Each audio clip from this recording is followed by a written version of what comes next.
તો જય માતાજી મિત્રો, આપણે રાણકી વાવ જોઈને આવી ચૂક્યા છીએ સહસ્ત્રલિંગ તળાવ. એટલે કે અહીંયા 1008 શિવલિંગ હતા જે તે સમયમાં, અને આ તળાવ છે એનું નિર્માણ સિદ્ધરાજ જયસિંહે કરાયેલું હતું. ને તમે જોઈ શકો છો આ જે તળાવ અત્યારે છે આ રીતની આ સ્થિતિમાં છે.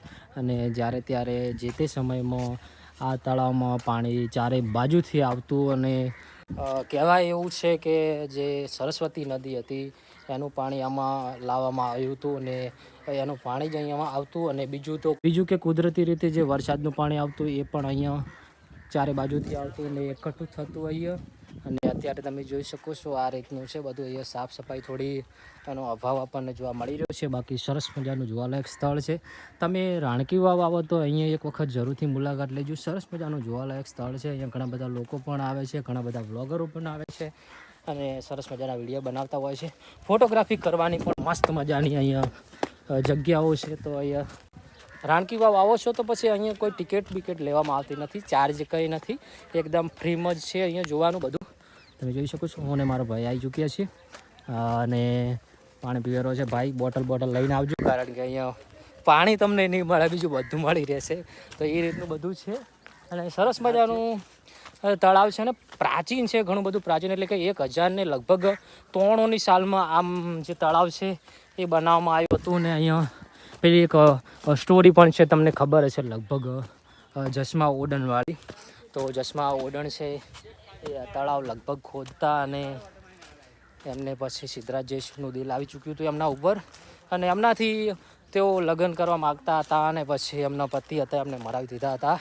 અને પછી જસમા ઓડણે કોઈક શ્રાપ આપ્યો હતો, ત્યારનું અહીંયા બધું પાણી છે સુકાઈ ગયું હતું. અને એ રીતનું બધી અહીંયાની કહાની છે સરસ મજાની. તો વિડીયો ગમે તો લાઈક કરી શેર કરી નાખજો, ચેનલને સબસ્ક્રાઈબ કરી નાખજો, અને આપણે આગળ જઈને તમને બતાવીશું. તો તમે જોઈ શકો છો આ તળાવનો લગભગ મુખ્ય ભાગ હશે. અને તમે જોઈ શકો છો અહીંયા જે સ્તંભો છે એ સ્તંભો બનાવવામાં આવેલા હતા, અને એના ઉપર એક છત બનાવવામાં આવેલી હતી, એ પણ તમે જોઈ શકો છો. અને અહીંયા પણ પાણી ભેગું થતું, અને પેલી બાજુ તમે જોઈ શકો છો શેડિંગ પણ બનાવેલી હતી. અને અહીંયા તમે જોઈ શકો છો ઘણા બધા મંકીસ બેઠા છે, ઘણા બધા એમના જે નાના છે ને બચ્ચા એમને ધવરાઈ રહ્યા છે, તમે જોઈ શકો છો. અને સરસ મજાનો છાંયડો છે, ને ઘણા બધા મંકીસ અહીંયા બેઠા છે. અને બીજું તો હવે આમાં જોવાલાયક તમને હું બતાવી દઉં છું આગળ જઈને. ઘણું બધું છે, આગળ બગીચો પણ છે સરસ મજાનો. તો ત્યાં પણ ઘણા બધા સ્ટુડન્ટો બેઠા છે, અને પેલી બાજુ મંદિર પણ છે એક સરસ મજાનું.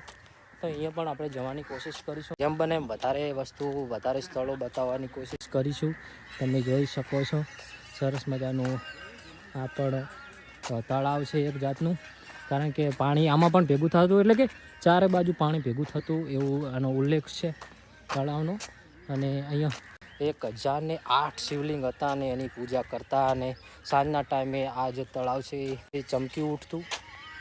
અને આ 1008 શિવલિંગ હતા, તો એ શિવલિંગમાં સાંજના ટાઈમે દીવો ભરવામાં આવતા, તો તળાવ એકદમ ચમકી ઉઠતું રાતના ટાઈમે. અને તમે જોઈ શકો છો